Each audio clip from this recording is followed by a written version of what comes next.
I found out my wife was living a double life.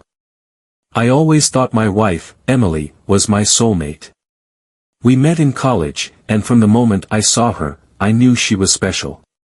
We had a whirlwind romance, and within 2 years, we were married. I thought our love was unshakable. We built a life together, bought a house, adopted a dog, and even talked about starting a family soon. For the past 6 years, I had no reason to doubt her. Sure, she had late nights at work, occasional business trips, and a close circle of friends I didn't know too well, but I trusted her. Trust is the foundation of any marriage, right? But as they say, the worst betrayals come from the ones closest to us. And my wife, she had been hiding something far worse than I could have ever imagined. It started with a simple gut feeling. Emily had always been affectionate and loving, but over the past few months, I noticed small changes. She became more distant, less interested in spending time with me. The long conversations we used to have turned into short, distracted replies. She started dressing up more when she went out, something she hadn't done in years. She'd wear new perfumes, put on expensive lingerie, but never for me.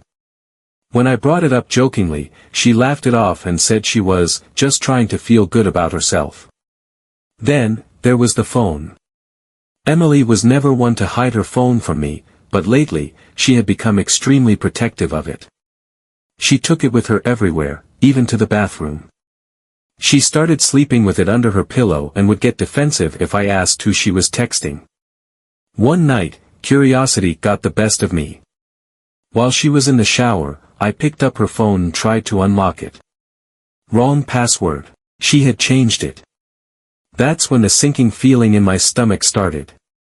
A week later, Emily told me she had a work trip in another city. She had done this before, so it wasn't unusual, but something felt off. I asked if I could drop her off at the airport, but she declined, saying her colleague would be picking her up. Again, my gut told me something wasn't right. So, I decided to do something I had never done before. I followed her. I parked a few blocks away from our house and watched as she got into an Uber.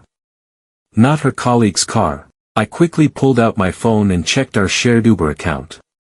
Nothing. She had used a separate account.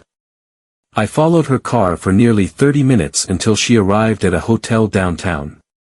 I waited. And then, a man stepped out of the hotel and greeted her with a hug, a long, intimate hug. He kissed her cheek, and they walked inside together, hand in hand. My heart felt like it had been ripped out of my chest. I didn't sleep that night. My mind raced through a million possibilities. Was this her colleague? A friend? A secret lover? The next day, I did something I never thought I would do. I hired a private investigator. It took only 3 days to get the evidence I needed. Pictures, videos, messages. Emily had been seeing this man for over a year. They had vacations together, romantic dinners, and even a secret apartment in the city where they met regularly. When she came back from her business trip, I was waiting for her in the living room. She walked in with a smile. "Hey, babe," she said casually, dropping her bags. "Missed you."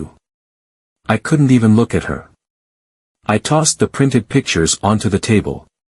Her face went pale. What is this?" she stammered. "You tell me," I said, my voice shaking with anger. She picked up the pictures, her hands trembling. "I can explain," she whispered. "No," I snapped. "No more lies, Emily. No more stories. Just the truth. The truth hurts more than lies." She took a deep breath, her eyes filling with tears. "I never meant for you to find out," she admitted. "I never wanted to hurt you." I laughed bitterly. "That's what all cheaters say." She sat down, burying her face in her hands.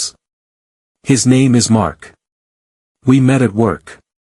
It started as a friendship, and then, I don't know, I felt something I hadn't felt in a long time."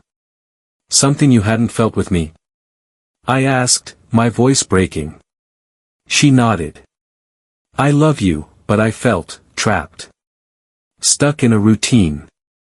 With him, it was exciting. It was different. Different? I repeated.